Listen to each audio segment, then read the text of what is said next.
Aydak bayga ya. Rahmat, Eldos Ümbetali bir qol çalmalarını qoldab qo'yali. Mana mor ikkinchisiniki Atakey Islombek Arma Federatsiyasining atidan bayga жақшылық uchun жақсы prizler. Xudoy bersa changanga cheyingisini ala beradi. Ag'ayın tuğanlar, ысык көл керемет жер, ıyık көл.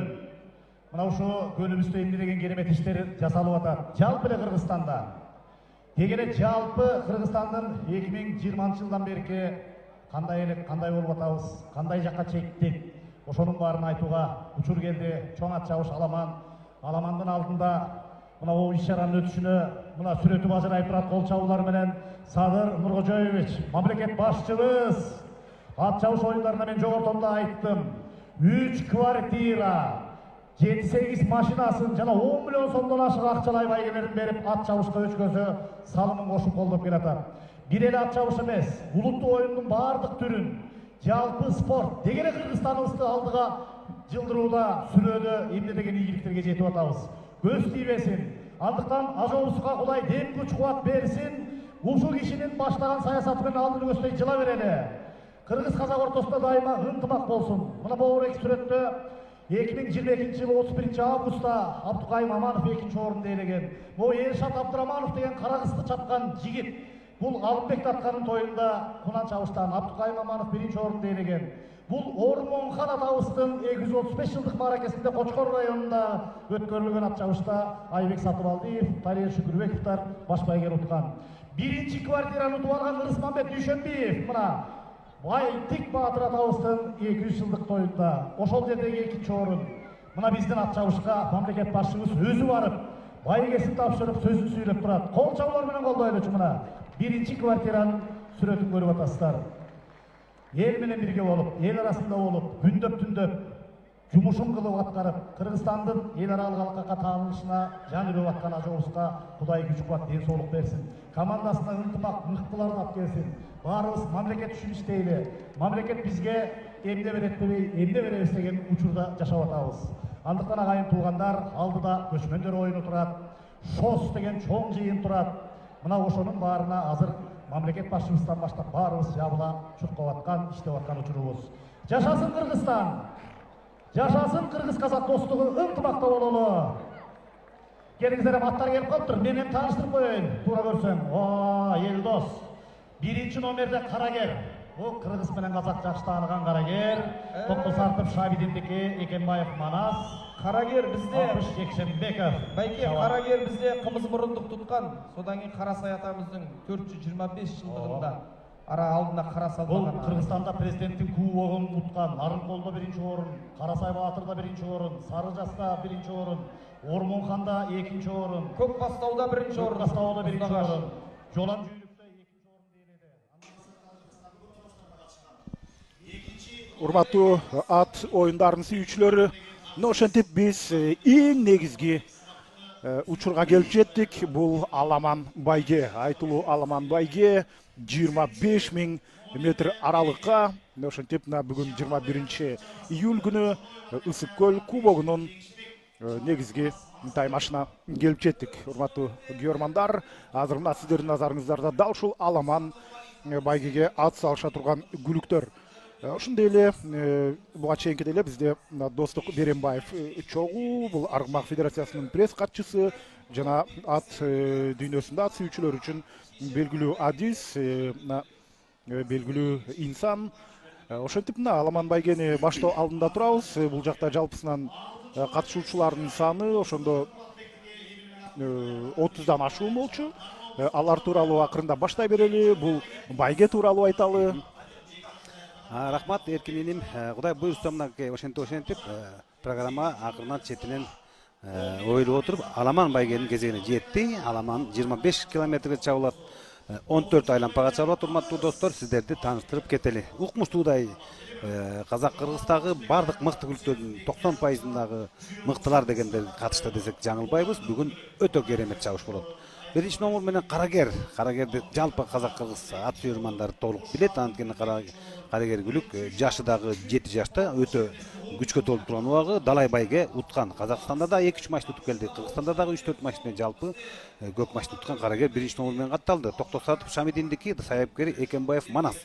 Мына Апыш Жекшенбеков чабат Байтык айылынын күлүгү Чүй областтык карагер бирден бир бүгүнкү баш байгени утам деген мыктаттардын бири. Экинчи номурдагы Нарцисс бул дагы өтө убагында жакшы күлүктөрдү жакшы байгелерди уткан мыкты күлүк. Нехил деген айгырдын тукуму ал эми Нехил болсо дүйнөлүк деңгээлдеги мыкты айгыр Седлер Уэльстин түзмө-түз тукуму Нехил. Мына ошо Нехилдин кызы Нарцисс деген күлүк бул 5 жашта.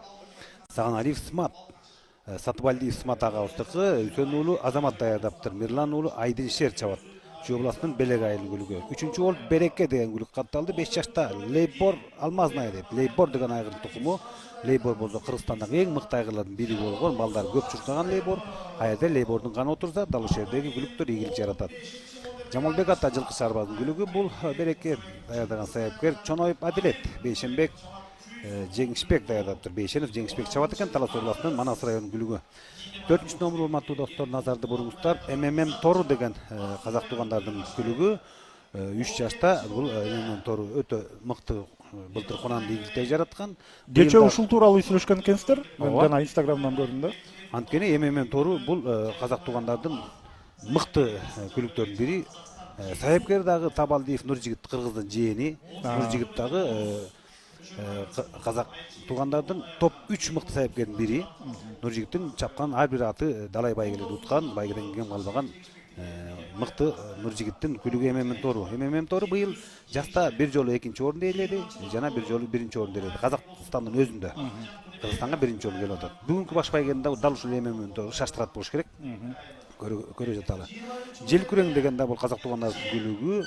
Нокотай Адилет деген да бул дагы топ 3 саяпкердин бири. Бисмилла, бисмилла, Кудай жер кызынан сактасын. Аламандар башталды. Жалпы 14 айланпага чабылат. Баракалла. Мына көк ат зыпылдап кетти. Мына четинен тааныштырайын сиздерди. Желкүреңди айттым. Самурай деген күлүк бул быштыкен. Украинадан келген айгырдын тукуму. Сыдыков Муратбек ой баракалла. Мына көк айгыр алдыга чыкты. Акунов Эмилбек даярдаптыр. Аят деген балабыз чабат.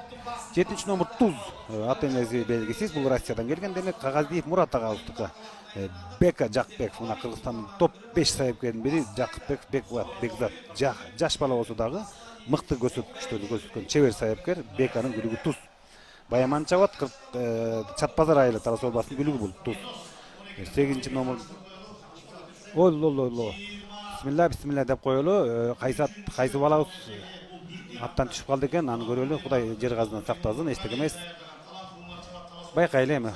Азыр кайра кармап салып коюшупту мала таң көрөй. Эреже боюнча чабандеси жок болсо байгеден четтетилеби негизи? Четтетилет эреже боюнча. Эгерде кайра минип кетсечи? Азыр кыска аралыкта минип калыш керек да. Жок, кийинки айланпада келип минсечи? Минсе болот. Анткени бул атты мээнетин сыйлаган кыргыз калкы мындай жөрөлгөнү туура көрөт. Кызгалдак деген күлүктү 8-чи номерду айтайын. Бул Талас областынын күлүгү. Фанат деген айгырдын тукуму. Сиямга барып такалат. Медетбеков Элдар деген жигиттики Байыл Балыбаев Жыргалбек даярдады. Бул күлүк буга чейин областтык байгелерде 2-чи, 4-чү орундарда алып жүргөн күлүк. Бүлөн көрөлү. 5 жашта. Ал эми 9-чу номердон Намыс туугандар. Мына Намыс деген күлүккө дагы өтө тыкыр көз салыңыздар. Анткени Намыс буга чейин жаскы 3 байгени катар менен уткан. 10 миң долларлык баш байгени утту. Чанганов тоонун утту, жана башка дагы бир байгени уткан. Атасы Нехил жана менен өткөн Седлер Уэльстин түзмө-түз баласы Нехилдин тукуму Намыс. Ашырбек ата жылкы чарбаздын күлүгү. Маткерин Султан агабыздын күлүгү. Бул саяпкери Кыргызстандагы топ 5 саяпкердин бири Кожомуратов Алчынбек. Даярдаптыр. Мына бүгүнкү таймаштын Кайра көрсөттү, бул карагер окшойт. Болду окуй гынай. Карагер экен. Карагер бекен азыр байкап көрөлү. Азыр Жок, бул божомол да азыр. Божомол, эми азырча так маалымат ала элек. Намыс боюнча айтып кетейин, бул Чүй областынын Сыгата районунун күлүгү. Намыстагы 9-чу номерда байкаңыздар, бул баш байгени ута турган күлүктөрдүн бирден бири. 10-чу номерда Гун деген күлүк, бул Жамбыл Бөбөкбай эмелеки топ байгени уткан Жамбылдын дагы бир күлүгү Гун. 10-чу номер менен катталды. Баракалда. 4-чү номерда МММ Тору алдыга чыкты, жана биз болжолдогондой. Мына Гун жөнүндө айтып өттүм, Казакстандын күлүгү. Ал эми 11-чи номер Карагат деген күлүк. Бул Нарбуудан деген айгырдын тукуму. Эшенкулов Бактыбек ээлик кылат, Сыргакулов Изат даярдады. Дамиров Адил чабат. Мынакей бул Өзгөн шаарынын күлүгү. Каракатты да назар салсаңыздар, бул да мыкты күлүктөрдүн бири. Шан Кобус деген 12 номердагы күлүк, бул казак туугандардын күлүгү. Бөбөкбай Жамбылдын экинчи күлүгү экен бул. Атасы Наудабыл деген айгырдын тукуму. Бул дагы бүгүнкү баш байган утуп коюшу толук ыктымал. 13 номерда Дубай деген күлүктү таныштырайын. Бул Напакет деген айгырдын тукуму. Пенжерөскет деген айгыр. Атасы Дубай. Бул дагы автоунаа уткан област деңгээлде күлүктөрдүн бири. Бүгүн баш байган утат дегенде толук ишеним бар. Анткени Дубай күчкө толуптур, 5 жашта. Жалалабад областынын Токтол район күлүгү Арген деген балабыз чабат. Саяпкери Дайырбек уулу Рустам. Гимн деген күлүк дагы жакшы, мыкты саяпкер Иманалиев Шамшынын күлүгү. Бул атасы Даул деген өтө мыкты өндүргүч айгырдын тукуму. Жалал Абад областынын Аксы район күлүгү Рыскелдиев Иса чабат. Гимнди 14 номерда да байкаңыздар, өтө жакшы чуркайт болуш керек. Бүгүнкү байге илине турган аттардын бири. Ал эми Айкашка деген 15 номер, бул Гектар деген мыкты айгырдын тукуму. Аркпаев Нурбек эли кылат. Мырзабеков Чыңгыл даярдаптыр. Мырзабеков Амир чабат. Күнтүү айылы Сокулк району. 16 номердагы Намыс. Бул Намыс башка Намыс, эки Намыс деген ат менен эки күлүк чабып атат. Пилигрим деген айгырдын тукуму. Пилигрим деген айгырдын тукуму. Жидебаев Алмазбек эли кылат. Жана Керимкул Кубат даярдаптыр. Изат чабат Ак Суу району Бөрү баш айылы. Достор, эми дагы бир мыкты күлүккө назар салыңыздар. Бул Волчок деген күлүк, көк мына назарыңыздарда жүрөт. Волчок деген көрдүңүздөр, мына көк 17 номердагы. Бул дагы өтө мыкты байгелерди уткан Казакстандагы таанымал айгырлардын бири.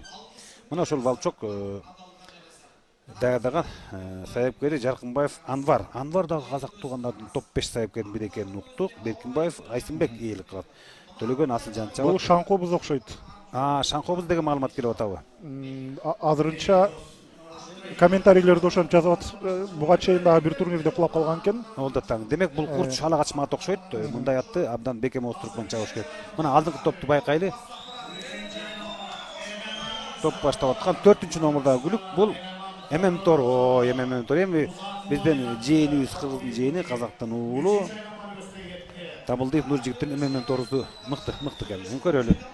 Ал эми бул болсо 17 номер эмеле мен сизге айтып өткөн Волчок деген айгыр өтө мыкты. Лайек деген айгырдын тукуму. 3-чү айлампага кечти. Волчок жакшы кетип баратат. Жаныбарды мен көрүлө келем, абдан көргүм келип жүрөт эле. Волчок өтө жеңил таштаган мал экен. Эми көрөлү азыр назарыңыздарга 9-чу номердагы Намыс кандай жүрүп болду экен, бирден бир баш байгени утат. Карагерибиз кандай жүрүп болду экен, ал жөнүндө да көңүл буралы. Эми мен кайерге келип калдым эле. Бонус деген күлүктү айтпасам болбойт. Былтыр Mercedes Benz автоунааны уткан өтө мыкты күлүк. Неттуно деген жакшы айгырдын тукуму. Көчөрбаев Рыскул агабыздыкы, Айылчиев Нурбол даярдады. Нурбол жаш саяпкер, жаңы чыгып аткан саяпкер, ошондой болду аттын тилин билген мыкты саяпкер. Бектуров Нурсултан чабат, Талас областынын Манас районунун күлүгү, Кайыңдайдын күлүгү. Бонус 18 номер менен чуркап атат. Бонуста бүгүн жээде кашка күлүк байкаңыздар. Бонусту азыр мен сиздерден мен жакшы тааныйм бонустан анткени. Бонусту мен ата деген жакшы тааныйм. Бактору 19 номерда Бактору дагы губернатор деген айгырдын тукуму, Сыргак уулу Жайыл чабат. Экенбаев Манас. Мына Манасбекибиз Манасбек мыкты саяпкерибиз. Бул Кыргызстандагы топ 5 саяпкердин мыктыгы.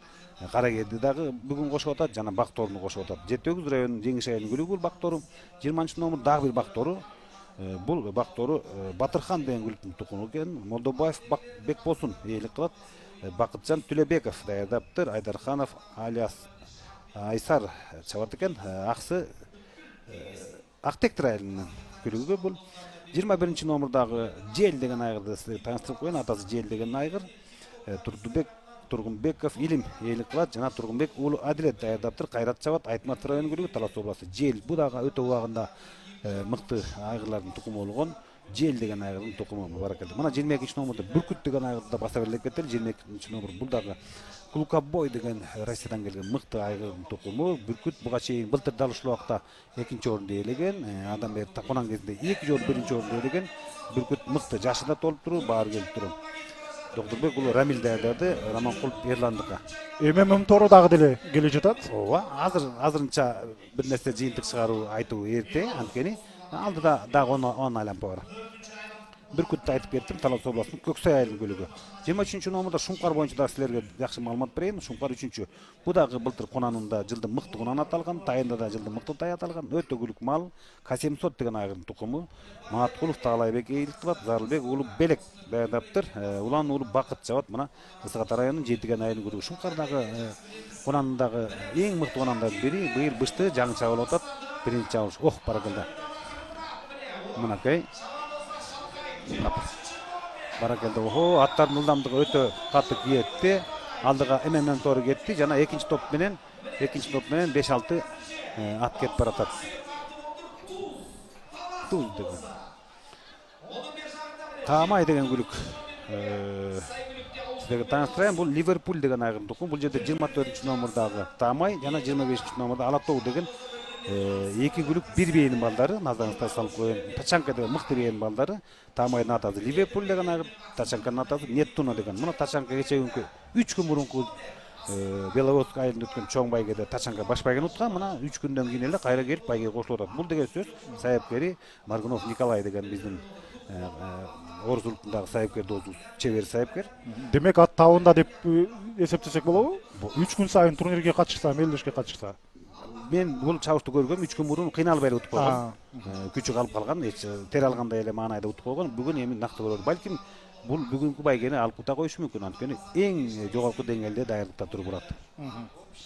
Алатоо боюнча айтайын, бул Актилек деген айгырдын тукуму. Аркыбаев Камазбек бул Алатоодагы убагында чоң байге утуп жүргөн былтыр.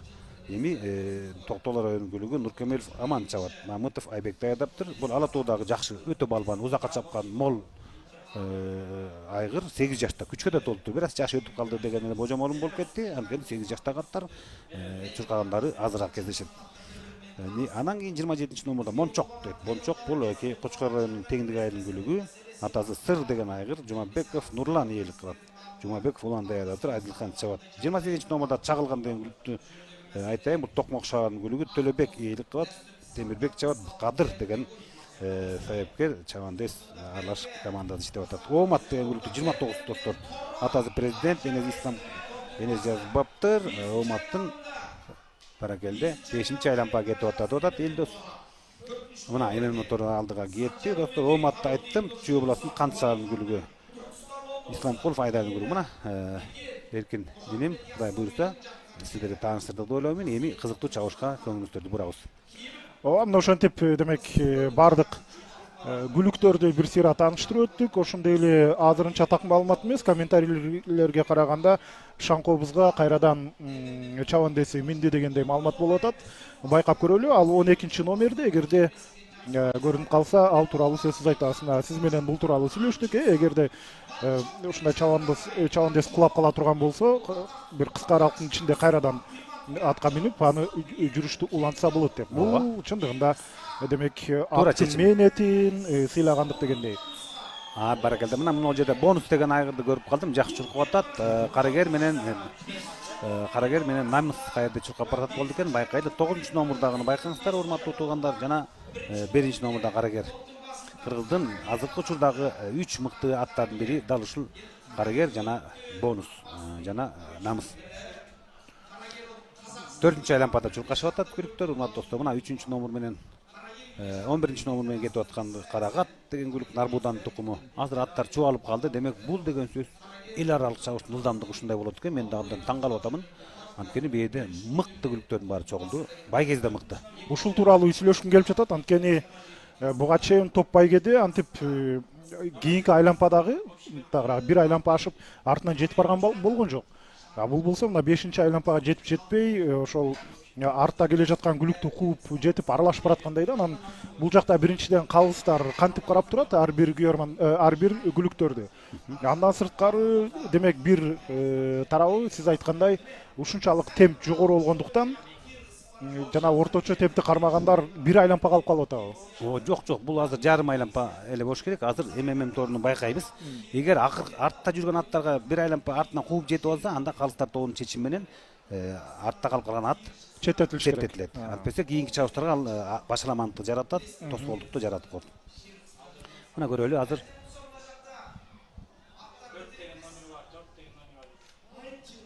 4 деген номер бекен. Мына 4 деген номер ошол МММ тору. Мынакей азыр бир айлампа ашып өттү, көрдүңүздөр. Жок, ашылек, азыр ашылек маге. Мына 4-нчү кетип баратат. Азыр 33 номерге жетип алса, 33 номер чыгарылат. МММ тору өй жаныбар келтирген экен, эти караш камчылыгы абдан ачылыптыр. Жок, буга чейин бир күлүктөн өтүп кеткендей болду. Жок, бул 28 номер азыр жакшы эле келаткан. Бул токтойт болуш керек, анткени каруу кетип калыптыр. Чагылган деген күлүк бул, токмокшаган күлүгү. Аны токтоду 28 номер, анткени даярдыгы начар, балким күлүктүгү да кылдыйраак болуп калышы ыктымал.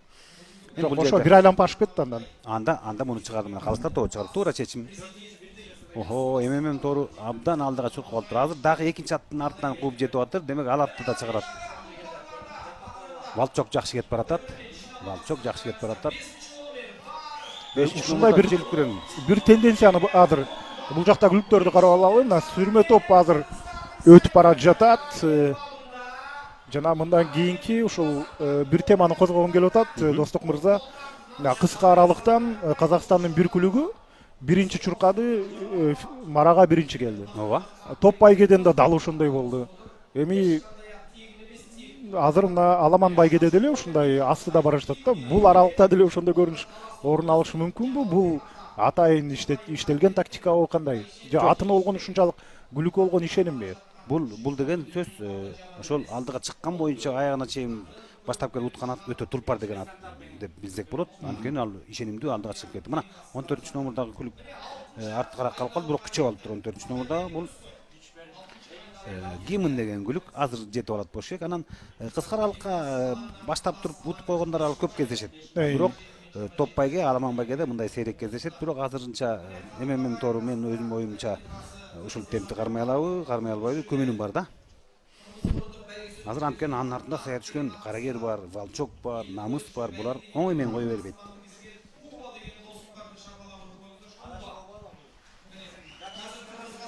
Урматтуу достор, чабышты назарыңызга бурабыз. Ылдамдык өтө жогору болуп атат. Көрдүңүздөр, экинчи топту баштап бараткан Волчок кетип баратат, жана бонус Намыс менен Карагер кайда кетип бараткан экен көрөлү. Сиз бардык ат чабыштарды карап жүрөсүз, көзөмөлдөп жүрөсүз да, анан азыркы ушул Аламан байгеде чындыгында буга чейинкилерге салыштырмалуу ылдамдык чындыгында күчтүүрөөк болуп атабы? Өтө күчтүү болуп атат. Анткени бул бир эле мамлекеттин чабышы эмес, эки мамлекеттин күлүктөрү, эки элдин күлүктөрү биригип атканда, мына көрдүңүз алдыда МММ тору дагы деле тердеп алыптыр. Мына тер чачып алыптыр. Эти да кабыргасы ачык экен, камчылыгы ачык экен. Бул аттын чыштаганы мага жагып атат. Тискинде көрдүңүзбү, тартып баратат. Бул ат бүгүн үчтүккө кирип калат деген толук ишеним бар. Демек эң жакшы табынды экен да азыр, Өтө. Анткени муну даярдаган Жамбыл Бөбөкбай экен, себепкери. Ушул тердеп алыптыр деп буга чейин да бир нече ире сүйлөп калдыңыз да. Ушул бир тердегенден кийин демек жанагы экинчи көөдөн ачылды дегендей түшүнсөк болобу, кандай? Туура. Анткени ат тердеп алса, бул эми тыгылбайт деген сөз да. Бул өзүнүн кубаты канчалык деңгээлге жетти, ошого чейин жакшы чуркап берет деген сөз.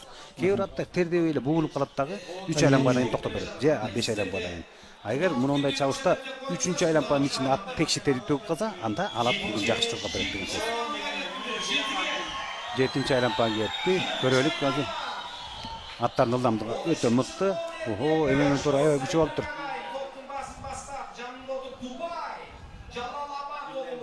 Ай баракалла. 25-чи номерда атуу соңуна Азыр кадрдан байкадыңызбы? Бир башкача форма кийген, бир футболка кийген бирөө отургандай болду. Жанагы аттан түшүп калган кайсы эле? Ошого Шаңкобуз ошол го дейм. Туура баамдадыңыз. Анткени булар жанында турган кошумча жардамчы шабандести дайындап турушат да. Ушундай болуп кетсе, кокустук шыр отуруп деңгээлге мына назарыңыздарда чуркап баратат. Толук жобо дагы уруксат берет, тартипте уруксат берет.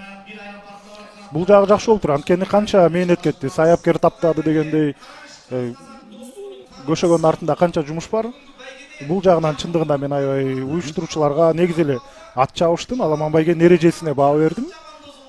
Сонун нерсе. Туптура байкадыңыз, биздин Аркмак федерациябыздын, Кыргызстандын Аркмак федерациясы абдан жакшы чечимдерди кабыл алып атат. Анткени бардык чечимдерди эл менен тыгыз байланышып, эл менен макулдукташып чечим кабыл алып атат. Мына ММ-тору мыкты. Анткени муну мен Куран кезинде былтыр Номат аренада чуркаганын көргөм. ММ-тору капырай өтө мыкты тулпар экен. Бирок мунун сайыпкери дагы Казакстандын топ 3 сайыпкерине кирген Нуржигит деген жигит болуп атпайбы? Биздин кыргыздын жээни. Нуржигит. Казак туугандардын уулу, кыргыздын жээни. Мына жээн келгенче жети бөрү келсин дегендей биздин жээнибиз бөрү келгенде эле бүгүн байгени шыпырып кетчү дейт түрү бар. Буйрусун эми бул деген спорт ким мыкты даярдык менен келсе, кимдин бага ачылса, албетте ошол күлүк ийгилик жаратат. Мына азыр өзгөчө Ай баракелде. күлүктөргө көз салып отурган биз кайра катары менен 6-чы, азыр 7-чи айланпа башталат. Ошол эле МММ торуну көрүп жатабыз. Бул 6-чы айланпаны бүтүрүп атат. Мыкты экен, мыкты экен. Мен абдан дагы тыкыр карайм. Жаныбар. Ошондо текши тердептир деп атасыз, э? Тертип калды. Мына бул текши тердеп калды. Бул деген сөз бул эми ат токтобойт оңой менен. Күчү абдан мыкты болсо бул уже алдыга чыгып утуп кетет деген толук кепилдик болуп калат. Бирок артындагы күлүктөр карап көрүңүз. Эркин мырза, артында күлүктөр 500 метр калып калыптыр. 500 туп-туура 500 метр артта калышып атат. Эми алар жакын аралыкты кыскартат эми. Мына 17-чи номурдагы Волчок деген өтө күчтүү Далайбай куткан күлүк кетип баратат. 4-чү номурда. 5-чи номурду сиздерге тааныштырып кетели. 5-чи дагы Желкүрөң дейт. Бу дагы Нокотой Адеттин күлүгү. 5-чи номурда Жээдат дагы өтө мыкты экен. Мына карагер 1-чи номурда жакшы кетип баратат карагер. Мына жана шаңкы болсу да көрдүңүздөр. Карагер Мына карагер жакшы кетип баратат. Ошондо дагы бир теманы сиз менен сүйлөшкүм келип атат да. Мисалы үчүн булар Аламан байгеге азыр катышып атат. Аламан байгеге катышыш үчүн машыгууларда дал ушунча аралыкты чуркап өтүшөбү? Буларды таптаганда кантип тапташат, кантип даярдашат? Эгерде мисалы үчүн ушундай 14 айланпаны мүмкүн булар бир жума мурда басып өтүшү мүмкүн, баягы аттын темпин текшеришчү. Анткени бул жерде МММ тору аябай ыргакты кармап алды. Анан артындагылар 500 метр калып калып атпайбы? Ооба. Булар ошол өздөрүнүн машыгуудагы темпи барбы, жокпу? Машыгууда темп болот. Бул ар бир сайыпкердин өзүнүн атты таптоо ыкмасы. Эми ат чабышка жакын бир ай калганда жумасына бир жолу ушул аралыкты басып өтөт, тер алышып. Тер алуу деген сөз бул чүңкүп алып туруп 20, 25, 30 чакырымга чейин мынакей менин эки досум дагы экранда туруп абдан мындай күбөрмандык кылып атат. Анткени бул жерде менин мыкты досторум аттарын чабып атат. Анан сөзүмдү улантайын. Чабышка бир ай калганда байгеге жумасына бир жолдан бир жак кеминде 4 жолу 30 километрге чейин атты чүңкүп алып ачуу терин алат. Ушундай ылдамдык мененби же жайракпы? Жок, жайрак болот. Мындай ылдамдык чабыш өтө окуп. Кичине аягында гана кичине ырбок берип коюшат, катуураак чыгат. Ато мындай дайыма даярдай берсе, анда аттын бутуна залал келип калат. Акырындап келтирет. Кээ бир сайыпкерлер көп күч бербейт, акырындап жай-жайдан этин кыскартып, этин жеңилдетип, семизатты кичине этин ылдыратып алып келет да, анан аттауына жакындаганда анан чоң-чоң жумуштарды бере баштайт. Демек, мунун өзүнчө спецификасы бар экен да. Мисалы үчүн кээ бир спорттордо мындай да, жанагы оор атлетикада штанганы көтөрүү үчүн алар машыгууда бир топ оор салмакты көтөрүшөт, бирок турнирге келгенде ошондон жеңилирээкти көтөрүшөт. Бул жакта тескерисинче байгеге чейин, мисалы үчүн Аламан байгеге чейин андай аралыкты өтүшпөйт, жайраак. Бирок турнирдин өзүндө болгон күчүн көрсөтүшөт экен да. Ооба да. Эми бирок жумасына бир жолу жанагындай аралыкты басып өтөт сөзсүз. Бирок байгедей баспайт. Көрдүңүзбү мына? МММ тору баягы деле, дагы деле алдыда кетип баратат. Канча метр аралыкка кеткен, ай баракелде. Божомолдоп айтып көрбөйсүзбү, канча 500 метрден көбөйдүбү же азайдыбы азыр аралык? Жок, ошондой ылдамдыкты кармап келатат. Бирдей ылдамдык менен Бирдей. келатат. Алдыда дагы көп ылдамдык бар. Эмне жерде кашка күлүктү байкайлычы. Азыр 18 номурда бонус деген күлүк да өтө мыкты. Мына карагер 1-чи номер менен жакшы кетип баратат. Жана 5-чи номурдагы бул Жамбыл Желкүрөң. Нокотой Адеттин Желкүрөңү. 2-нчи болуп көчүп баштап аткан 5-нчи номердеги Желкүрөң. 1-нчи номердеги Карагер, 10-нчу номердеги Бул кетип баратат.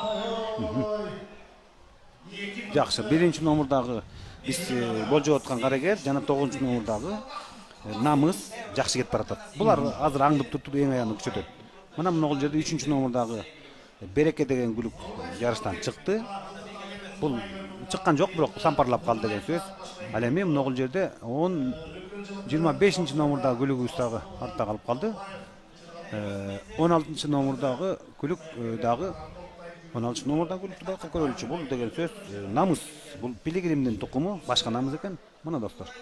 Аттардын начарыраак даярдалгандары, күчү күлүктүгү азыраактары минтип четтен токтой баштайт. Ошондо мына 30 күлүк жарышка чыкты. Азыр бир топ азаят ушту алардын саны, э? Негизинен ушунун марага финишке канчасы жетсе мындай жакшы көрсөткүч деп эсептелет. Же ага карабайбы? Ага деле карабайт. Анткени кээ бир мыкты ат болуп туруп, өтө күлүк болсо дагы анын табы жакшы келбей калса, ал утуруп берет. 5 күлүктөн кийин бирөө жарымдан жетпей токтоп берет. Бирок алат кийинки байгеде катуу чуркап коюш толук ыкман. Мына азыр бул жерде тачанка дегенде күлүктү байкайбыз. Жакшы чуркап атат. Тачанка, Неттуна деген күлүктөрдүн баары мыкты. Бүркүт кандай жүрүп болду деген 22 номердагы бүркүт деген мыкта күлүктөрдүн бири, аны да байкайлы. Мына мына жерде кызыл шым менен кетип бараткан намыс кетип баратат. Ал 9 номер менен болчу, э, намыс. Намыс 9 номер менен кетип барат. Бу дагы 3 байганы катарынан уткан. Бир эле утканда $10,000 уткан мыкты күлүк дал ушул намыс. Бул ММН тору базаңдай түшкөндөй. Же кичине тизгинин жыйып, күчүн жыйнап алайын деген дагы тактиканы колдонуш ыктымал. Анткени анда резервде жакшы аралык бар болчу. Ооба.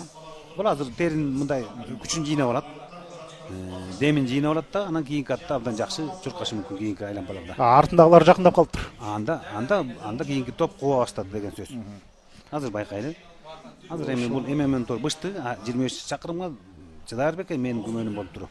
Мен көз божомолумда бир 150-200 метрдей кыскара түшкөн окшойт. Кыскартат. Антпесе аралыкта 9 аралыкта, нар жакта 5 айланпа калды. Арттан 6 күлүк келе жаткандай. Мынакей арткы фондон ушул кадрдан тактана көрүнүп атат. Буга чейин бул жактан өткөн учурда арка айланпадан бурулуп болчу. Жети экен. Карагер кетип баратат. Карагер жана желкүрөң 10 номердагы 9 номердан могул жерде намыс кетип баратат. Намыс, гун. Ошондой эле кызгалдак кетип барат. 18 номердагы мен өтө мактап жиберген бонус деген күлүгүбүз чөтө сампарлап калды. Ол дагы күная. Балким эми күчүн жыйнап терин чачып алса керек. Байкайлы. Волчокту байкабай калдык, э? Волчок көрүндүбү, көрүнгөн жокпу? Волчокту көрбөй калдым. Азыр карайын. Волчок токтоду окшойт, урматтуу туугандар. Волчок ал 17 номер менен болчу. Волчок токтоп калды окшойт. Анткени көк ат алыстан эле таанылат да. Көк атты мен көрө албай атам туугандар. 16 номерда Гим деген күлүк кетип баратат. Азыр бул эми кандай айлыгече бир нерсе тыянак чыгаруу болбойт. Мынакей ай бар экен деп. Бүркүт деген 22 номер кетип барат да, ушун байкайлычы. Эркин. Мына кууп жеттиби азыр ошондо? Ай бар экен. Жетиптир. МММ торуну демек 3 күлүк кууп жетти. Кууп жетти. Мына эми таймаш алды да. Бирөөсү жанагы Шаңкыбоз беле? Шаңкобуз. Асында 3 күлүктүн артында бара жаткан, 4-чүсү ошол Шаңкобуз жана чабандеси кулап калган, эсиңиздерде болсо биринчи айланпада кулаган болчу. Азыр бизге мына кадрдан үчөө эле көрүнүп атат, ошонун артында демек Шаңкобуз бара жатат. МММ тору кайра алдамдыгын күчөттү. Ооба, бул эми өзүнүн бир тактикасы бар окшойт. Анткени Нуржигит жээнибиз өтө мыкты сайыпкер да. Ай жаныбарлар, карачы ташташ. Бул 4 ат алдыга чыкты. Волчок токтоп калды окшойт. Волчокту көрө албай атамын. Ошондо бул мо лидер төрттүктө биринчиде демек МММ тору, андан сырткары Карагер баратат. Карагер жана желкүрөң, э? Карагер, желкүрөң, Шаңкобуз. Мына ушул 4. Ооба, дал ушул 4-өсү мына кас-катар тизилип азыр келе жатышат. Аралык деле аз калды. Ооба, 4 айланпа бар али. Али 4 айланпа. Али чабыш күрөштүн баары алдыда, таймаштын баары. Мына артындагылар кууп келатат, көрдүңүзбү? Алар деле ашып кетиши мүмкүн да. Толук мүмкүнчүлүк бар. Анткени али 4 айланпа бар. Мына булар бирөө дагы байга келбей калышты мына. Мынакей 4 айланпага алды. Бу аятта аттардын ылдамдыгы өтө керемет. Эркинин мындай ылдамдык менен көчмөндөр оюнда да утса болот. 10 номердагы байкайлы. Бул Гун деген Жамбыл Бөбөйдүн күлүгү. Намыс деген күлүгүбүз дагы жакшы кетип баратат. Намыс. намыска жарар бекен. Менин шакиртим Кожомуратов Алчынбек деген чабан саяпкер балам, менин чабан десим. Да болгон шакиртим деп айтсам толук болот. Ошол даярдап келген күлүк намыс кичине арткараак жүрүп атат. Аны байкап көрөлү азыр. МММ тору кайрадан ылдамдыгын күчөттү. Ошентет. Ушундай деле тактика болушу мүмкүн. Сүрмө топту жеткирип, анан кайра сурулуп чыгып кеткен. Мындай тактика өтө күчтүү аттардын колунан келет. Мына бул жерде биздин элдин алдынан кетип бараткан 3-чү номурдагы Береке деген күлүк экен. Булар берекелүү чуркайлар бекен.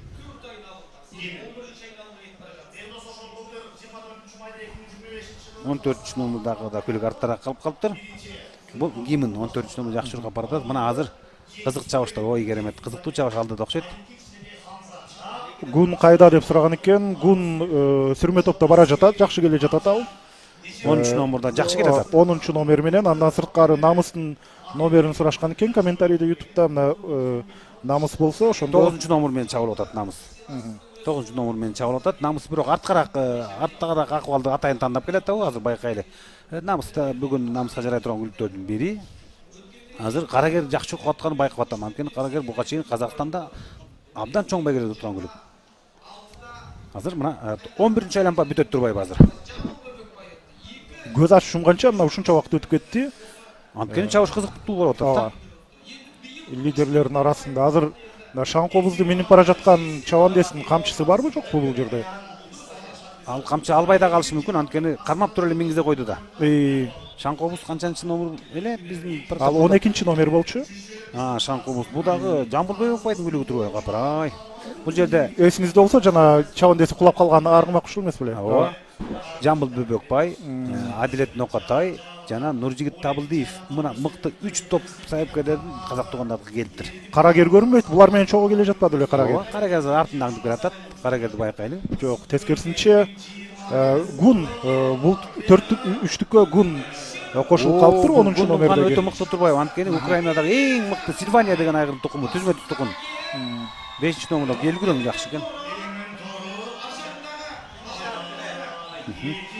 Карагерге эмне болду экен, Азыр байкайлы, Карагер карби көрүнбөй калды. 10-чу номердагы Гун кетип баратат.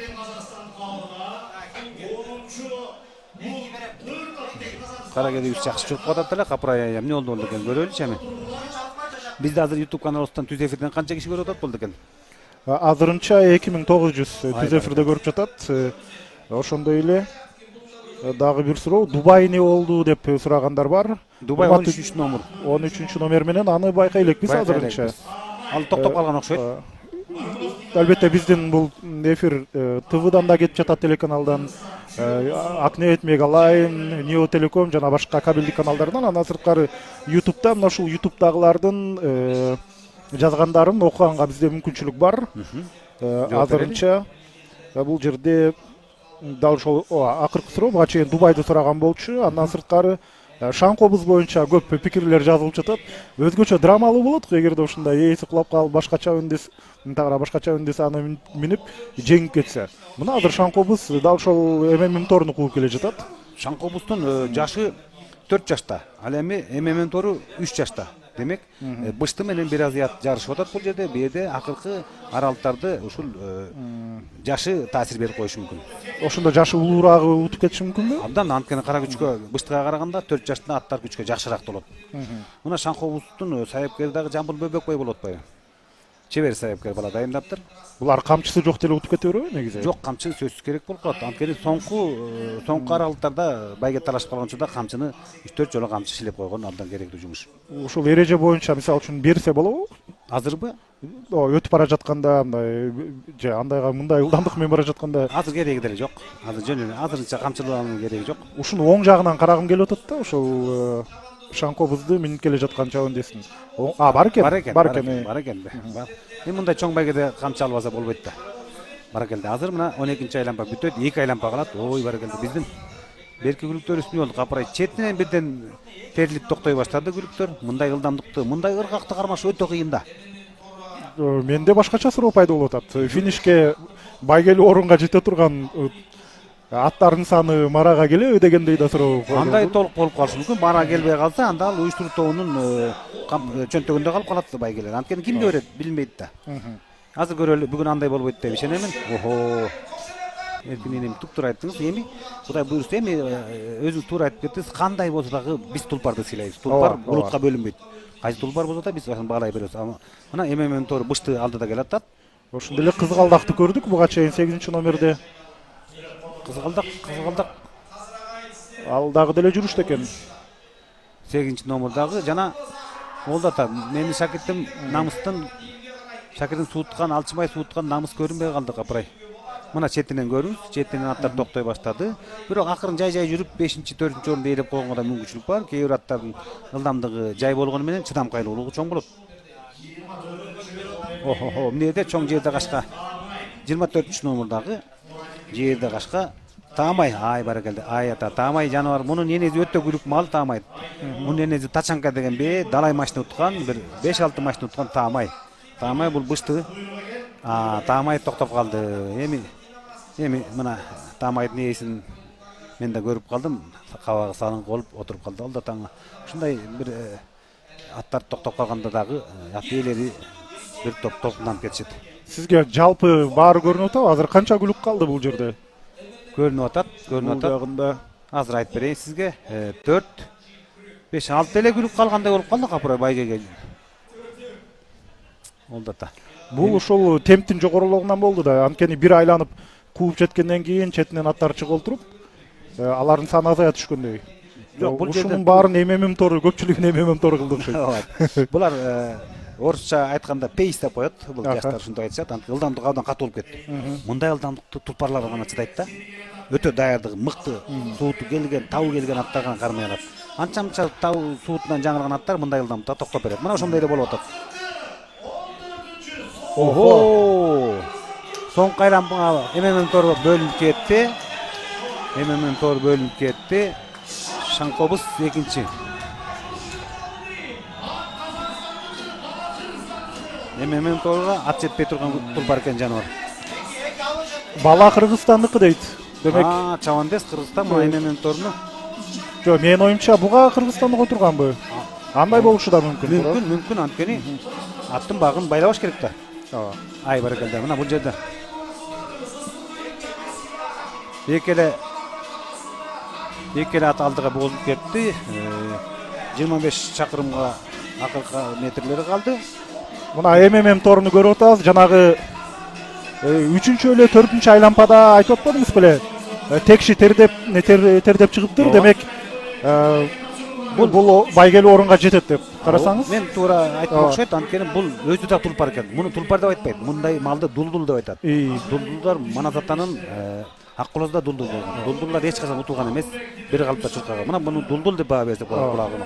Караңыздарчы, мына буга чейинки кадрда ушул акыркы 14-чү айлампада арышын кенен таштап бара жаткан болчу. Охо, бул жерде мына акыркы айлампага 3-чү болуп кетип бараткан кимин жаны мактап өткөн кызгалдак дейт.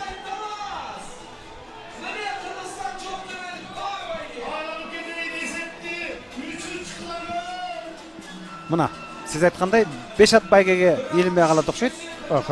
Бардык аттар токтоп кетти, ол да калды. 10-номердагы Гун да токтоп берди. Бул Жамбыл Бөбөкбайдын күлүгү экен. Гун токтоп калды. Эми мына көрдүңүзбү, аттан көп нерсе чечилет. Ошондо мына 5 орун каралган, урматтуу көрөрмандар. Азыр марасыздыгына жеткенче биз жетишет болдук бекен. Байге фондун айтканга, албетте 1-чи орунга Toyota Camry 80. Ошондой эле 2-чи орунга Чанган. Биз болсо азыр кайсы күлүктү көрүп атабыз? Бул акыркы айлампага эми кетет. Ал эми биз кайрадан МММ торун көрүп жатабыз. Мына дулдул болбосоң кое кал, жаныбар оу. МММ тору. Мына бул МММ тору биринчи келди. Бул жана кыска аралыктагыдай биринчи баштады, биринчи келди. Керемет. Мындай көрүнүш дулдулдарга гана тиешелүү да. Ой жаныбар, бышты мына быштыгын да ушундай арал чагып койду. Мынакей марасыздыгын кесип өттү, урматтуу ат оюндарынын сүйүүчүлөрү. Ошентип МММ тору марасыздыгына биринчи келди. Камерин утту. Эми будан кийинки азыр экинчи мынакей кадрда көрдүңүздөр, ошондо экинчи дал ошол улам атын туура эмес айтып атам. Шаңкобыз. Шаңкобыз. Шаңкобыз жана Шаңкобуздун артынан кууп келе жатабы ойкана? Жок, кууп келе турган ат Аралык алыс экен, Шаңкобыз келе атат. Трибунадагы күйөрмандар баары ордунан турду. Мынакей Дал ушул жан дүйнөңдү büyүткөн укмуштуудай байге болуп атат достор. драмалуу. Ого, кимин келе атат, кимин? Жок, Шаңкобуздан өткөн атат. Ошондой болуп калышы толук мүмкүн. Ошондо бул кызгалдак. Кызгалдак. Кызгалдак азыр Шаңкобуздан ашып жүрөй. Азамат. Кызгалдак бул Талас облусунун Талас облусунун күлүгү. Бул азыр экинчи орунду алса Кызгалдак бул болуп көрбөгөндөй ийгилик жаратат. Кана марага жакындап калышты. Жакындап калды. 100 метрден ары бери. Оп, баракелде. Жана ой карасаңыздар. Кызгалдак ашты. Экинчи орунду ээледи Кызгалдак. Азамат. Үчүнчү Шаңкобуз. Кызгалдак 2, Шаңкобуз 3. Жок, бул Шаңкобуз үчүн бул өтө жакшы көрсөткүч болуш керек. Анткени чабандес алмашып кетти. Ал эми Кызгалдак экинчи орун бул жакшы чоң көрсөткүч дедиңиз. Өтө, анткени мындай ийгиликке бул жетелек болчу мындай Кызгалдак. Эми биринчи ачылды. Анткени мунун саяпкери Балыбаев Жыргалбек деген чебер саяпкер. Мунун жаш курагын билесизби бул? Билем. Бул 5 жаштагы бирде тууган бээ, бир кулун берген, анан кийин кызыргалып эми даяндай баштады. Мына урматтуу достор, сиздер көңүл буруңуздарга рахмат. Керемет. Мына үч эле ат байге келди, калган аттардын баары токтоп калды. Жок, бул калгандарым Токтоп калды. басып келсе да болбойбу, күтүп турса болбойбу? Болот. Азыр калыстар карап атат. Кана биз операторлор эгерде бар болсо та оперет го дейм мен оюнча. Биз күтүүдөбүз жок сыяктуу. Жок сыяктуу. Демек 3 эле ат майге кирди. Ошол 3 ат тууралуу кыскача сүйлөшөлү анда. Ошол менен ошондо биринчи орунду демек МММ тору алды. Ооба. МММ тору Казакстандын менен. Казакстандын күлүгү. Экинчи орунду Кызгалдак алды. Кызгалдак Талас облусу. Кыргызстан жана 3-чү орунду биз ошол 12-чи номердеги Шаңкобуз деген күлүп Жамбыл Бөбөкбайдын күлүгү. Ал эми биринчи орунду ээлеген Табылдиев Нуржигиттики. Эми уруксат болсо мен Байге Мураз Instagram баракчабызга маектерди жеңүүчүлөрдөн алайын. Көңүл буруңуздарга чоң рахмат. Сизге ыраазычылык билдиребиз. Күйөрмандарга жакшы сонун маалыматтар берип турдуңуз. Мен сизди бошотоюн, анда ал жакта жумушуңуз бар экен. Мен күйөрмандарга мына ушул Достук Беренбаев тууралуу айтып өтөйүн. Аргымбек Федерациясынын пресс катчысы жана ошондой эле ат дүйнөсүндө белгилүү саяпкерлердин бири. Чындыгында көптөгөн ири турнирлерге өзүнүн салымын кошуп жүргөн, ат оюндарына салымын кошуп жүргөн. Азыр болсо биз байгелүү орунга ээ болгон бардык күлүктөрдүн ээлерин куттуктайбыз жана азыр музыкалык тыныгуу, андан кийин сыйлык тапшыруу аземинде жолугабыз. Сиздер үчүн Беги шырдап берет.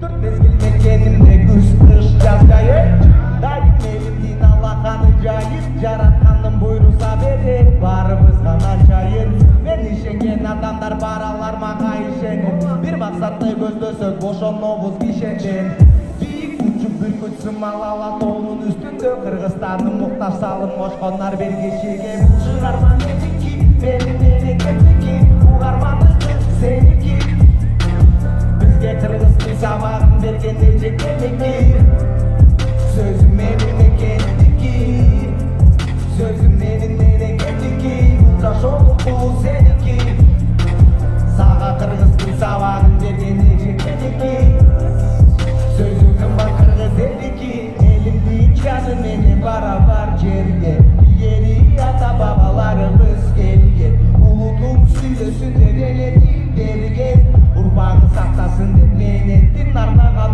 Söz baylıklı balagan Gündör öttü aradan Yer vurgap jamgır töktü Dalegir dege baradan Ey, yaşayt mekin ağlam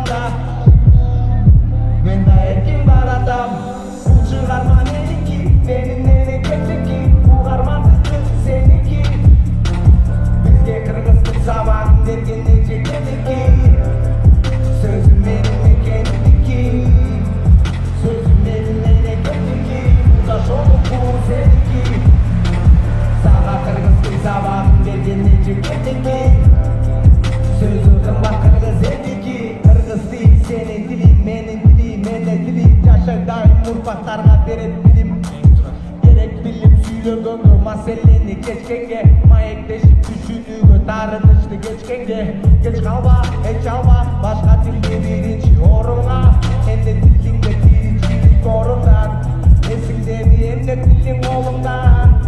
Сүйлөсөйдүң кыргызча борборунда, бул чыгарма меники, менин мемлекеттики, угармандыкы сеники. Бизге кыргыз тил сабагын берген нечекеники. Sözüm elimde kendiki. Sözüm elimde kendiki. Bu taş olup bu seninki. Sağa kırgız bir zaman belgeni çekendiki. Sözüm kımbat kırgız endiki. Bu çıkarma meniki. Benim nene kendiki. Bu harmandıkı seninki. Bizge kırgız bir sabahın belgeni çekendiki. Sözüm elimde kendiki. Чыгарма достор улантабыз. Ушундай сонун кече эсибизде калсын деп эсимде аттуу чыгарма бул жердеги айымдарга жигиттердин атынан болсун. Кеттик анда.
Esimde senin uçağında жүргөн түндөр, ошол күндөрү кайда? Sen жок болсоң анда мага кандай пайда?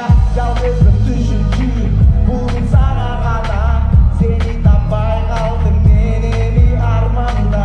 Көрбөйсүң сен жанымдан, көрбөйсүң алыстан, билеп жүрөсүң азыр башканын кучагында. Özüm oldun men üçün bunca şoğun önümün. Bildim sen çok bolson bunca şoğun dönümün. Ayçıma kadar bir çoğu seni görümün. Asılım geçim ayrılıp sen çok gündere dövdün.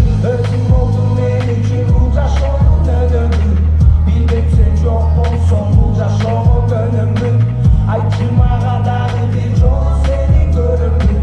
Asılım geçim ayrılıp sen çok gündere Şoğun önümü, bilbem sen yok bolson bulca şoğun önümü. Ayçıma kadar bir çoğu seni görümbü. Asılım gelçi ısık gölgö sen yok gündürü töbü. Çok rahmat, жалпы ысык көлдүн жамаатында ушундай сонун ачабыш уюштурганына дагы бир жолу терең ыраазычылык айтабыз дагы. Кыргызстанга арнап бир чыгарма аткарып кетейин. Кыргыз жерге ким жетсин? Hey! Aha! Barışlar dostlar!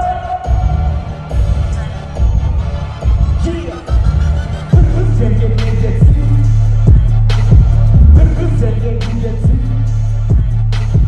Kırgızstan'a gideceksin. Kırgızlarga gideceksin. Kırgız yerge gideceksin. Sazak sultan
bir azabın tasma Yürü geçke caspa Bir vurandın caspa Özellikli atma Ayrılmanın arka Gelecekli varsa Orta talvasa Belirgin kalsa Caşı kepke bulasal Öykürgün karaba caşka Jardamaya vaktarıga Jadaşsın işin yavıga Süygözün uşukku jaza Jasın al canıga Canıga Kırgız sergen mi geçsin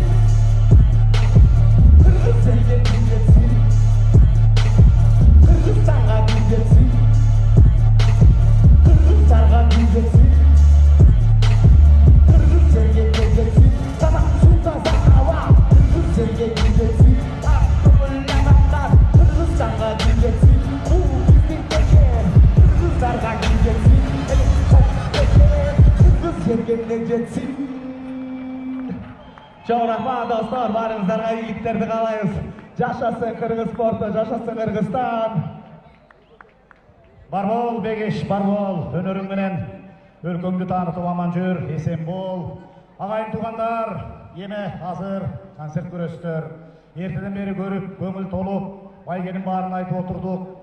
Жалпы 5 түр Ысык көл кубогу 2026 мелдеши соңдоду. Аламандын жыйынтыгы жакшы өттү, 3 ат кирди. 6 машина коюлса, 3 машина Казакстанга, 3 машина Кыргызстанда калды. Буга бир кол чаап койсо жарашат, кандай керемет көрүнүш.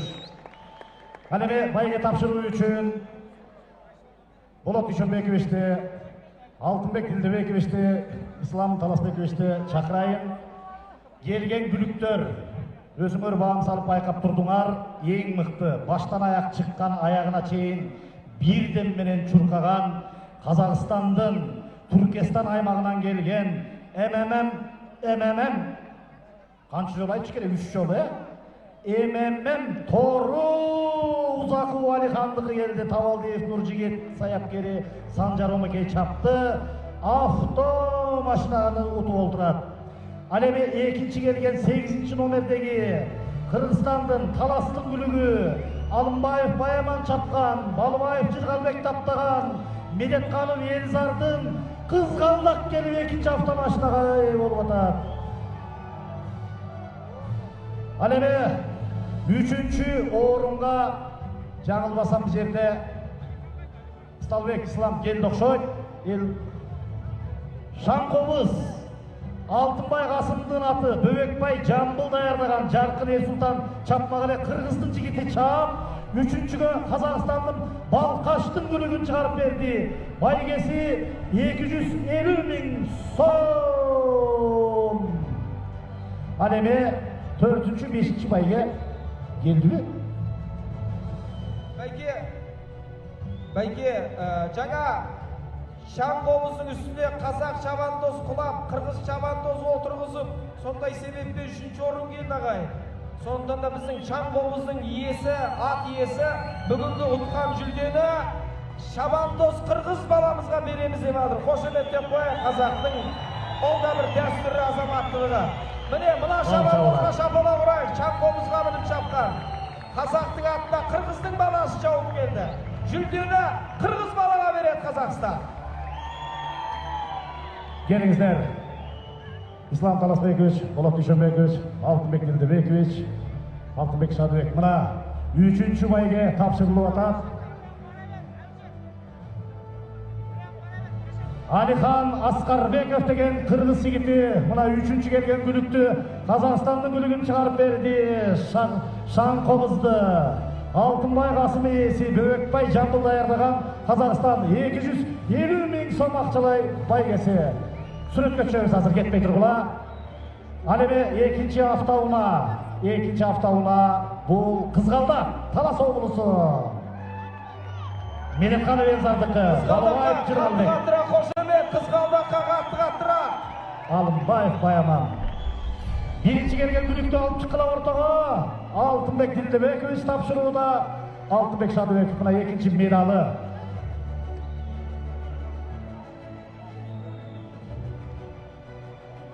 Кош эмет аямаңыздар. Экинчи орун Чанган автокөлүгү Талас облусу. Кыргыздардын абруйун сактап, намысын коргап. Алып кел, тастыктаманы. Ушкал шахта ишип келди. Міне Чанган автокөлүгү кутту болсун. Экинчи орун.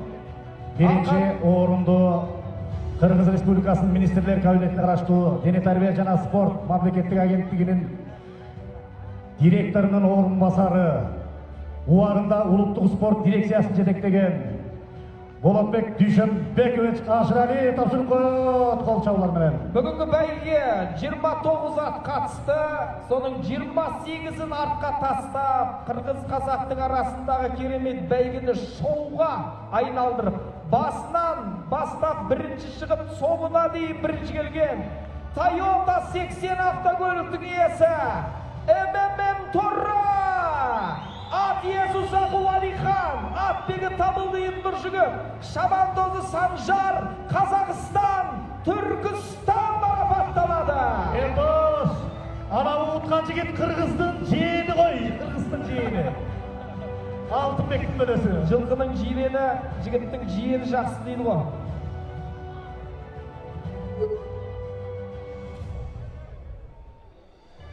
Узаков Алиханды құттықтаймыз қадірлі ағайын. Керемет бәйге МММ Торының иесі. Узаков көке, қошеметтеп қойыңыздар Алихан. Сіз тарихта қалдыңыз. Тарихқа алтын әріппен жазылдыңыз. Ысык Көл клубы 2026 ынтымаққа шақырған ат чабыш ойынында баш бәйгені ұтып алған МММ Торының иесі Узаков Алиханға командасына қол чабулар. Байге тапшырғандар байгеңер құт болсын. Байге алғандар байген үстінде жүргілі. Кыргыз казак эзелден ат чапкан ынтымагы бекен, келечекке дагы ушул дем менен баралы. Болот Дүйшөнбекович, келгениңерге, байге бергениңерге, колдоп турганыңарга дагы бир жолу миң алкыш. Биздин ат майдандын жетекчилигине, биздин дирекцияга, Аргымак федерациясына, кыскаралык ат чабыш, жорго салыш федерациянын жетекчилерине, уюштуруучуларга, Сталбек баштаган, Адлет баштаган жергиликтүү жетекчилерге баарыңарга алқыш айтабыз, рахмат. Байке, рұқсат болса, Сталбек мырза, жалпы осы азаматтар жүлде ұтқан. Уалихан көке, сіздің құрметіңізге, МММ Торының құрметіне Мәргейден шап деген әнімді арнайын қабыл алыңыз. Мәргейден шабыңызда. Мәргейден шап. Келіңіздер әлі, жана Ердосун Беталы ырдаган ырды да бир жигиттер кошуп койсоңор, азыр концерттик программа менен коштолот. Автоунааларын ачкыч тапшырылат. Ортада турган бүгүнкү баш байгени уткан Гүлүк. МММ Торы ортада.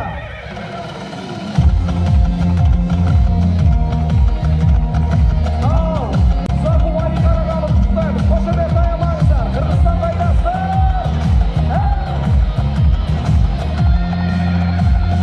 Алтынды бақта аламан топта, өз айға жүрді саққарды тапта, топпасқа шығыр, өкпізін ашта, ашты терін алып жабылып жатта, тағасын соқта, тұяғын сақта, тағасы бір балық шабатын шақта, барандай қара, базарға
Үмбеталы, бар бол Элдос.